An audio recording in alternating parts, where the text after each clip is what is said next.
Welcome back to your Michael Curran Show. They're arguing in the break, always a good sign. Tracy Christie, it's half-time, we introduced him. Her daughter tragically was murdered 11 years ago, I think. 11 years ago. Where is this individual now, by the way? He was just transferred from a maximum to a minimum security prison in Toronto. After 10 years in prison? After 10 years. Yeah, see, this is part of the issue here. It's the same with the death penalty. I don't support the death penalty. I think very few people would if people got appropriate sentences for terrible crimes, which is not just 10 years after murder. How old was he when he did this? He was 17. So when will he be out? He's eligible for parole again in 2 more years. He was sentenced to 25, first degree premeditated. So I imagine he'll probably be out in another 5 years. So in his early 30s, he'll be walking free and your daughter is dead.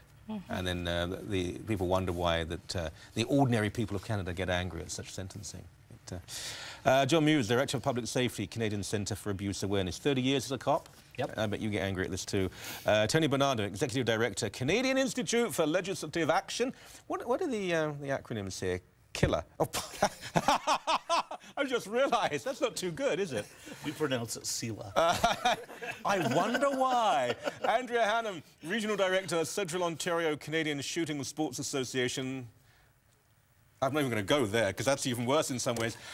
You wanted to recount a personal story. Yes, I did. We were talking in the break about 911 response times and how in certain places they're pretty abysmal. Well, I live in the city of Oshawa, and I and a neighbor of mine apprehended someone who molested and then tried to beat a 9-year-old child. We had this person violent, pinned down on the ground, and I with cell phone in my hand, and I personally had a response time from 9/11 of, are you ready for this? Yeah. 2 hours and 15 minutes. What? 3 phone calls, and finally I said, look, this guy's getting really violent. I may have to shoot him. And police cars pulled in from every place. Of course, I was not armed at all. Was action taken? I mean, because people who took that call, the police, they should be fired, frankly. Yes, you know what the action was? They took him to the station and released him 25 minutes later. No charges. Even though the mother of the child was screaming at the police to lay the charge. They said, he's just a wino, we're not laying the charge. You should have had him drive about 10 kilometres an hour over the speed limit when there were no other cars around. Well, he'd have been dinged. I'm sorry. But, well, I mean, all of this is, but that's okay. It's anecdote. It's anecdote. It's more than anecdotal. It's highly... one important. Yes, it's very important. It's unfair. It's unfair. It is unfair. Because you know what? Honestly, let's, you know, and it makes for great TV. No, you're absolutely right. When we've called 911, and it's never, thank the Lord, been a terrible...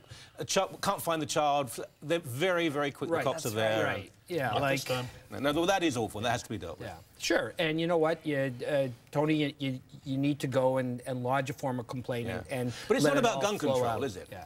No, it's about 911 response time. But maybe if you had a gun, you would have shot him. And if the guy is an alcoholic there, then... I would not have. However, we're talking about 911 response time and whose responsibility it is to protect you. Because certainly the Jane Doe case made it very clear that it was not the responsibility of the police to protect you. And you can't argue this with me, because several court cases have ruled that the police are not under any onus to protect you. They enforce the criminal code after a crime is committed. The police do protect. After the crime has been committed. If you had a gun, you wouldn't have shot him. How do you know that, though? I don't. If he was going to danger under the circumstances that I was dealing with, I would not. If you thought your life was a danger, you wouldn't have used it if you had it? Yes, I would have. All right. That's different. If my life was in danger, I would have. 2 of you controlling 1 man. That's right, and in our lives, we're not in danger. So, I mean, that's a different case. But the police do protect. I mean, the police are there. They do put their lives on the line. That's why they wear bulletproof jackets, because, I mean, that's unfair, surely. And if there is a problem of response time, then that's a problem of response time. How many times when an innocent is murdered, raped, beaten, whatever, do the police actually arrive on the scene in time to prevent it? Well, it's almost impossible, because the crime is being committed. It's almost impossible, but my Constitution... Rapes and murders occur in the U.S. all the time, though. That's right, everywhere. With liberal gun My laws. Constitution guarantees me the right to peace, order, and good government. And good government we can write off. Well, but exactly. Peace and order... Whose responsibility is it to maintain my peace and order if the police are not responsible for that? Don't you think that we do live, to a very large extent, in a very peaceful, peaceable, and ordered society? It's a wonderful country. I'd like it to stay that way. Yeah. And as long as we keep attacking good people while we let evil people run free, let's talk about we're not going let's to have talk about the a good British country. example here, because in Britain the gun laws are draconian. More so than they were. And gun crime has gone through the roof since they enacted them. But you know what? Well, that's not completely true. I'm not sure if they're related. What has gone through the roof is violent crime. And certainly, hold on. But what I'm saying to you is, it's a different culture. Knife culture has become obsessive in the UK. On a daily basis Well, now. you know, you are morally superior to be knifed to death and shot. Well, what do we conclude from that, though? So in a country where guns are controlled quite civilian, the police generally don't carry guns. Right. There's a huge increase in violent crime. Very few. In Nottingham, they do because to a degree, but most cops in Britain don't carry guns. What can we learn from this? We can learn from an experience where it's okay to select our statistics if we're dealing with the U.S. and Canada, but not Canada and Britain, not Canada and Norway, not Canada and Switzerland. I mean, at what point in time do we stop hand-picking the stats that we want to live with and start looking at the bigger picture? Michael? Australia's gun crime has gone up since they banned it, and Britain's gun crime has gone up since they banned it, and are we even looking at that? No. The first knee-jerk reaction is, let's take more gun control and put it in the hands of the law-abiding. Britain, and it's like the registry here, it was a hysterical response to Absolutely. a disaster. Here was a Montreal massacre, work, did it? where a group of powerful feminists in Ottawa imposed something without any thought, and the government just said, yes, how high do we jump? In Britain, there was a terrible tragedy in a Senate at a school where children were killed. The government introduced this legislation, but at the same time, Britain was decaying. Its inner cities were facing all sorts of problems, and you had this great growth in violence. Can't get guns, so we'll use knives. The guns that are used, though, that has nothing to do with gun control. They were developing anyway. Britain was changing. So I don't think either of you can actually draw a concrete, absolute example and lesson from what's going on in other countries.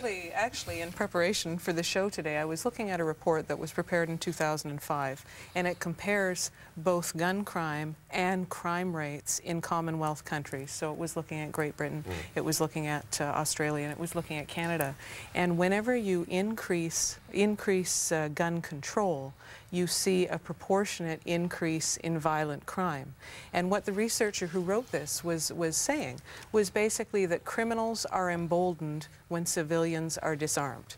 So if you're a criminal and you have an evil intent, and whether it's murder, robbery, rape, whatever your intent is, if you're a criminal, your only deterrent is basically, do you think the police are going to catch you?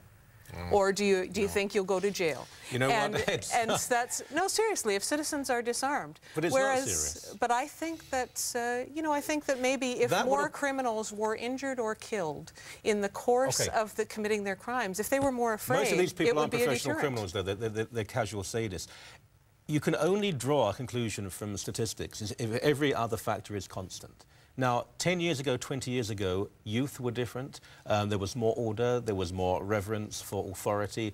Kids that will answer back to a cop, will abuse someone, will just walk off and ignore, which didn't happen maybe 15 years ago. You can't just take crime figures, gun violence, and say, well, gun control was introduced here and gun violence went up, without considering social breakdown, immigration, family breakdown, absence of father figures. Otherwise, we can all just draw different lessons from the same information. I certainly think the rise of gangsta culture, I would agree, and rap music and so on has a huge impact. Got to break, otherwise I'm in real trouble. Cities. Just 3 minutes over. I'm sorry. Back in a few moments. Don't go away.